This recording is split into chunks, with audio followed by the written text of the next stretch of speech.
Nakakaramdam po ba kayo guys yung pananakit sa ating kasukasuan, nagka-cramps at pananakit sa mga buto dahil sa rheuma, arthritis at saka yung tipong yung sakit, pananakit sa ating katawan?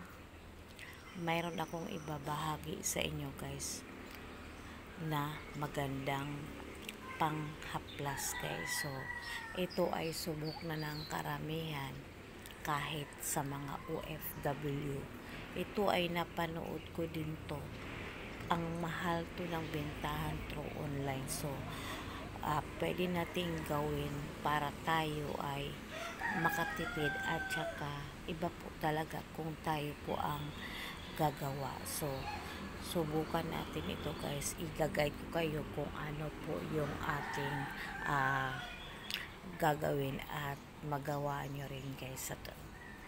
Ito sundan nyo ako guys kung ano yung ating gagawin at sana ay maganda din yung sa inyo ito, kasi napanood ko talaga to, ang daming gumagawa nito at bumibili through online. So naisip ko why not na hindi ko gagawin, kayang-kaya ko namang gawin at ito ngayon ay i-share ko po sa inyo para inyong malaman guys. So tara guys, gawin natin guys. Ganito lang yung gagawin nyo guys. So maghiwa po kayo ng buto ng avocado guys. Ayan, nakahanda na ito. At paghanda kayo ng alcohol na 70% at 50% oil. Pwede rin yung olive oil, pwede rin omega, depende sa inyo kung ano ang inyong gusto. At dapat may nakaprepare po kayong lagayan.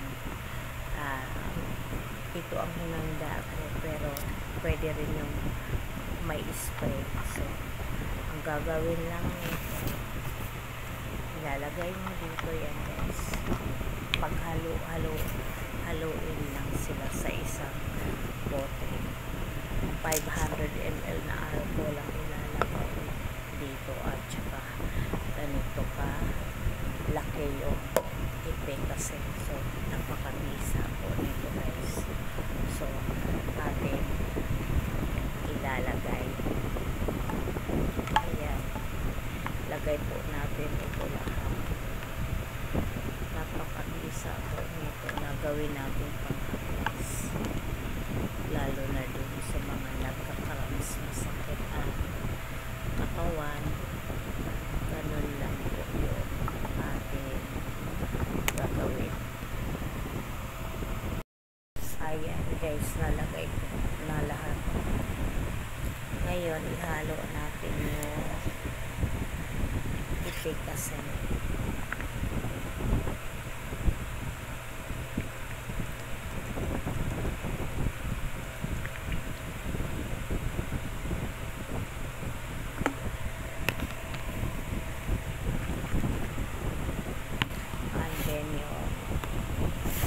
Alcohol guys.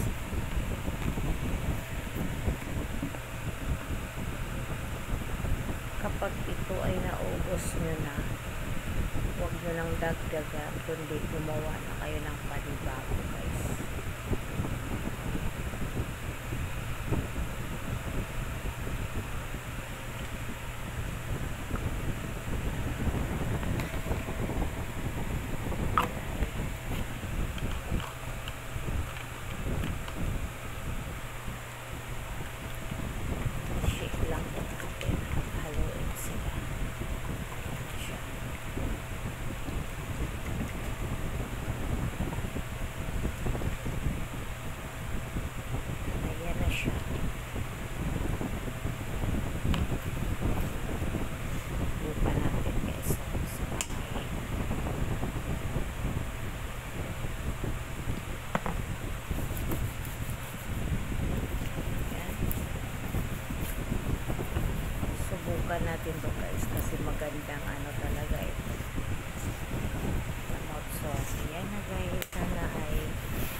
pwede nyo rin gawin ito guys.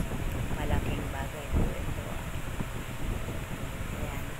Maraming salamat sa pagtapos nyo ng panood ng aking video guys, at pakibihagi na lang po sa iba kung ito ay nagustuhan nyo guys. Bye!